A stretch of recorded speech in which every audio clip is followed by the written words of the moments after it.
Hello, everyone, and welcome to another episode of the Gas Conversations, where we seek to make conversations about the Nigerian gas industry relatable and accessible for Nigerians everywhere. Today, I'm joined with the sales manager, Alice Carries Gas at the bank Bamidele, and we're going to be walking through sort of like from her perspective, the role sales plays in the Nigerian LPG industry. So I know that you're going to have a very insightful time, so come along with us. All right, welcome to the Gas Conversations at the bank. How does it feel to be here? I'm nervous. Thank you for agreeing to be here. So let's jump in so that we do not spend so much time. How would you describe the Nigerian LPG market from your perspective? From my point of view as head of sales, I'll say that there is a lot of want to adopt the fuel because of the, green energy thing. A lot of people want to use more efficient fuels. Also, it's cheaper, and there is a lot of it in Nigeria. However, there are a lot of different, should I say, hurdles. And I think those kinds of things like infrastructural hurdles, a lot of people cannot really enter the market. While people are entering the market, a lot of people can't do it properly because infrastructure, foreign exchange, and issues like that. So from my point of view, the market is available, however, it's hard to go into in an ethical way. While there's demand for it, it's hard to actually supply in an ethical way. So that's what my point of view looks like. So if I understand you, right, it's the fact that the market is there, the interest is there, but because of multiple barriers to entry, it's why, for example, there'll be more roadside LPG fillers and actual standard plants. Yes. Interesting. Thank you very much. I'll move to my next question. What do customers care about when buying LPG? And how has the behavior changed over time? Most customers care about three things. They care about price, they care about the availability of product, and then they care about safety. Pricing these days, most of our customers they're so interested in the pricing these days. They follow FX more than anybody now because they want to know what's happening in general market, which affects the end users. That's key accounts. When I say end users, I'm not only talking about home users, I'm talking about people that use the product itself. Yes. So a lot of people are looking at pricing, and if you do any small mago on pricing on your end, they will either call you out, that they love you, or they're going to move to another competitor. Then when we're talking about the availability of product as well, I'm sure that this year in Nigeria we've noticed the ups and downs of gas. This is not only an Alex Carries problem, it's a whole country problem. And I don't even think it's just Nigeria's problem. It's been worldwide, with all the different things happening where a lot of gas is produced and imported. Thank God now in Nigeria that we are now taking ownership of our own products and stuff like that. However, availability is an issue. If they see that you have gas, good relationships will go on. Obviously, price has to also fall in line. But if there is no good, there's no product, there's no good constant supply, you realize that they're going to your competitors. That's also an issue. Then safety. They want to know that what they're getting is within the standard of the product. In Nigeria, our standard of LPG is, I think, highest 5 points for pressure bar, that's 5 psi, and some people will sell over that. They'll say that's Nigerian gas. Now if they find out that your gas is over that, in fact some people don't even want to get to 5 bar because it's ruining some of their equipment and stuff like that. So if they find out that it's getting towards that end, they won't buy from you. So those are the things that they care about: that's price, availability, and safety. Thank you very much. I think there's a common thread that ties these 3 points. It's like they build on themselves, and I think it's trust. Because safety not only is the quality of the gas the issue, it's also because if it's not proper quality, I'm at risk. Yes. We're also saying availability. If you're here today, not here tomorrow, I can't build my operations around your own reliability.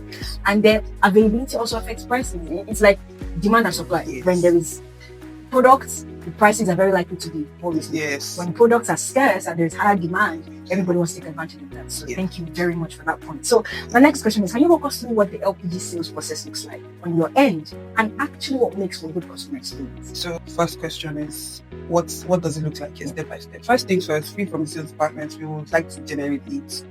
We want our people to know that we have gas, and we want to also reach people that need the gas. Sometimes they're doing adverts and a lot of people don't need it except for their house. And what makes a business, it's not like the end user market, that's like the home cook users. Users. It's not like they don't generate some revenue. It's just that faster, more is better. Yeah. So we want to generate leads for people that can buy in bulk that we want to sell. That makes a difference for us. Then once we generate those leads, we want to also make sure that they actually buy. Not just to see that we have a product. We want them to walk in, call us, send us a text, connect with the customer, and get the product. Once you get the product, we'll now move to maybe. So most times for those large quantities, it's order. You obviously you can hardly come and just pack. Exactly. Sometimes now, thank God, we have the Ore inland terminal, so people with their trucks. Ore inland terminal, people can walk in with their trucks based on our availability and then buy as much as they need at a time. So thank God for that. But usually it's based on a scheduling. You know, we'll schedule you. You need product 50 tons, 100 tons. Okay, come in on Thursday to pick your product. If you're not coming in, our truck will be available on Saturday to come and drop it for you, expecting within give or take 24 hours off or part of, you know, what I just said, like so that we would minimize disappointment. Then after that, payment, obviously you have to pay. If you order and you don't pay, well, you're just gisting. So you have to actually pay. After paying, we will now take care of logistics, especially if you don't have your own truck. We take care of logistics. We have trucks, thank God, and to take care of the logistics. As getting to your house, we know, like we had a conversation, is there an overage? If there's an overage, it means that you owe us a little bit of money, and that can be taken off your next order. And if we owe you, maybe there's a shortage, then we could either like most times we don't like to do refunds because that's kind of bad for business. We'll give you in the next purchase. This is an advantage for people, especially if the next purchase product is expensive, more expensive. So you then get like some more product added to what you have paid for, or what you don't need. Like you just know that for this certain amount you need to pay.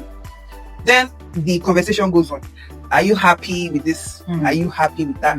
Usually our customers are happy because we take care of this overage shortage things. What makes people unhappy is if you get there and the product is less than what they asked for, and you are now fighting. But we have way bridges. Way bridges will measure the truck with the product and the truck after it has dispensed. Most times we know that, okay, if there is an additional 25 tons on this truck, now that it has been dispensed, it should weigh a certain amount. If it then weighs more than what's supposed to be, you know that we have a little bit of product left, we have to dispense it to you. Or it could now serve as something that you collect later in the future. To cut it shorter, I would say that if the best customer feedback we get is for them to come back. It's not just that it ends with, I got my product and I'm happy. You want to come back. And we've had situations, especially this season, I've seen past 3 months, where some of our customers say, oh, I like your product, I like your customer service, and I'm going to recommend you to my friend. You know, that is what we like to hear. Because how you do adverts, word of mouth, I think, is most trust, especially in a place like Nigeria. If I'm your friend and I'm buying gas from someone, and I can tell you to buy gas from that person, I mean that's like a very good, recommendation. So that's what it looks like for our customers to be happy. The best case scenario is for customers to keep coming back and referring you back.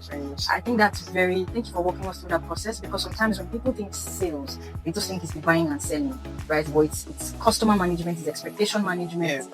And the end goal of sales is that you're a repeat customer, or even if you're not a repeat customer, because of you and your experience, somebody else gets it. So I see that relationship is very central to the sales operations. Thank you so much for making us do that. What is the toughest part of selling LPG in Nigeria today? Foreign exchange volatility. Talk to us about it. Like, you will just hear that, the gas that you bought 700 last week is now 900 because of some, foreign exchange. Nigeria now, while we are trying to curb importation, it's not totally zero right now. So most of the big boys, they still import. Thank God thank God for a thing like Dangote, right? That is making it a little more even for all players, because you realize that when you get to the bottom of it, there is reason for this gas to be this expensive. It's because somebody is making a lot of money from it. So when you talk about the foreign exchange volatility, sometimes it's up, sometimes it's down, and it affects anybody that is buying gas because most of it is imported. So that's one issue, prices. And also another issue that we're going through in Nigeria is logistics. While there is gas, not a lot of people are in logistics. If you search for gas companies, for every 12 gas companies, you see one logistics company. And some gas companies have gas, but they don't even have enough logistics. You then realize things like you want to buy gas from Dangote, you want to buy gas from a big depot, even our own depot, and then you've paid. It's going to 3 days, 4 days before it gets to your turn, because the trucks they have gone out. Before they come back, get your own gas and start going towards your own location, it takes time.